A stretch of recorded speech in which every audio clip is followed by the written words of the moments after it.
জীবন কাটছে।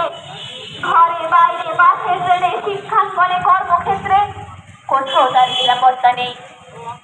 আজকের এই আক্রমণ কি শুধু আরজি কর মেডিকেল কলেজে, নাকি পুরো দেশে প্রতি মুহূর্তে এমন ঘটনা ঘটে চলেছে? আমরা কাঁথির নাগরিক সমাজের পক্ষ থেকে এই নির্মম হত্যাকাণ্ডের বিরুদ্ধে অবিলম্বে বিচার বিভাগীয় তদন্ত করে দোষীদের দৃষ্টান্তমূলক শাস্তির দাবিতে মৌন মিছিলে সামিল হয়েছি।